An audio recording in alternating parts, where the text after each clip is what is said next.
नमस्कार दोस्तों, मेरा नाम है आमिर आजाद और आप देख रहे हैं दो बोल न्यूज। हरियाणा विधानसभा चुनाव में जीत हासिल करने के बाद बीजेपी ने तीसरी बार शपथ ले ली है, यानी मुख्यमंत्री को शपथ दिला दी है। लेकिन यह भी देखना महत्वपूर्ण हो जाएगा कि यह सरकार 1 महीने टिकती है, 2 महीने टिकती है या 3 महीने, क्योंकि जो खबरें निकल के आ रही हैं उसके आधार पर अब फिर से सुप्रीम कोर्ट का रुख कर रही हैं पार्टियां। और जो खबर आई है, जो सबूत आए हैं सामने, वो आपको देखने चाहिए, क्योंकि दलालों ने अब अपनी चुप्पी तोड़ दी है 5 दिनों के बाद।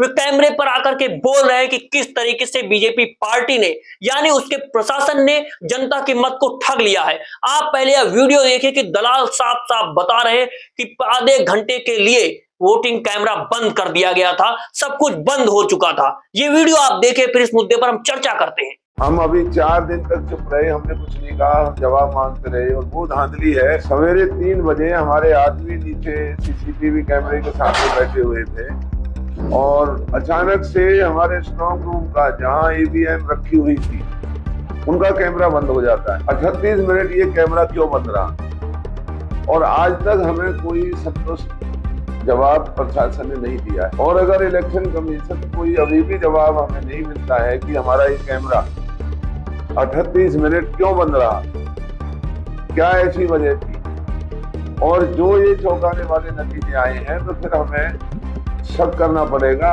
और जो भी कानूनी कार्रवाई हमसे बनेगी उससे हम करेंगे। तो दोस्तों, आपने वीडियो में देखा कि स्ट्रांग रूम के लिए किस तरह से खबर आई है। बताया जा रहा है कि 38 मिनट तक स्ट्रांग रूम सुबह बंद रहा।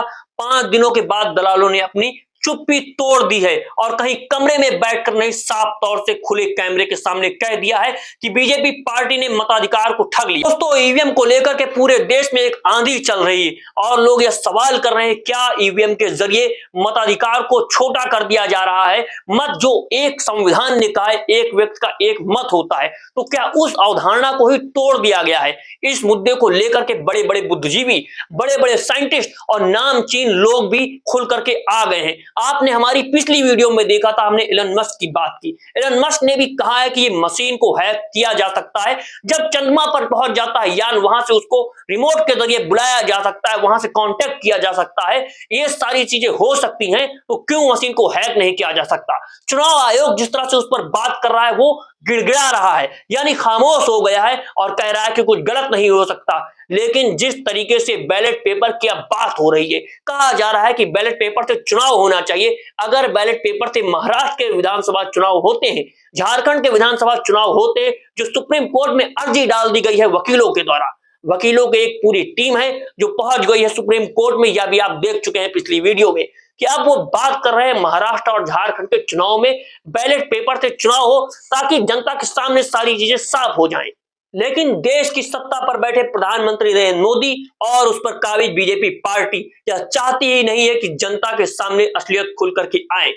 इसलिए वो ईवीएम के मुद्दे को लेकर के खामोश बैठे हुए हैं। बीच बीच में अलग अलग सगुफे छोड़े जा रहे हैं पार्टी की तरफ से, यानी ध्यान भटकाऊ मुद्दे, जो धर्म के आधार पे किस तरह से, आप देखिए उत्तर प्रदेश के बहराइच में एक मुद्दा खड़ा कर दिया गया, लोगों को झोंक दिया गया उस नफरती आग में, ताकि ईवीएम का जो मुद्दा उठा हुआ है, हरियाणा का जो सरकार बनने का और गिरने का मुद्दा उठा हुआ है, ईवीएम के जरिए जो लूट कर ली गई, वो मुद्दा खामोश हो जाए और हर तरफ मीडिया संस्थानों में सिर्फ एक ही खबर चले। वो खबर आप जानते हैं, जो सांप्रदायिक हिंसा को बढ़ावा दे रही है, बच्चों को कातिल बना रही है, आतंकवादी बना रही है, और उनका एनकाउंटर भी कर दिया जा रहा है। जो लोग उसमें सम्मिलित पाए जा रहे थे, जिनको झूठा सम्मिलित बना दिया गया, उनका भी एनकाउंटर हो रहा है।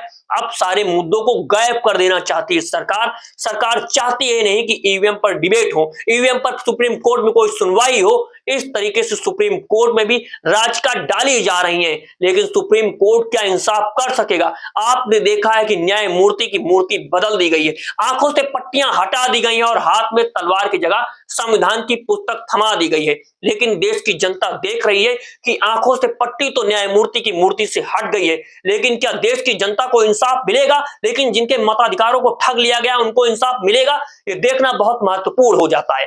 आप हमारे साथ बने रहें। इस वीडियो के बारे में आप क्या सोचते हैं, और ईवीएम को लेकर जो पूरे देश में आग फैली हुई है, ईवीएम के लेकर जो संशय लोगों के मन में बैठा हुआ है, वो आप कैसे देखते हैं। ईवीएम को आप किस तरीके से देखते हैं, ये हमें कमेंट बॉक्स में कमेंट करके बताएं। तो दोस्तों, इस वीडियो में इतना ही। अब मिलते हैं अगली वीडियो में और बात करते हैं कि किस तरीके से जो सीबीआई है, वो किस तरह से हाथ की कठपुतली बन गया है। एक छोटा हुआ तोता, जो तोता गुटुर गूं करता रहता है, तोता वही बोलता है जो उसका मालिक सिखाता है उसे। उस आधार पे जो आर्टिकल छप्पर के आ रहे हैं उस पर हम चर्चा करेंगे। अगर आप चाहते हैं कि वो वीडियो देखना तो नोटिफिकेशन बेल को ऑन कर लीजिए और चैनल को सब्सक्राइब कर लीजिए।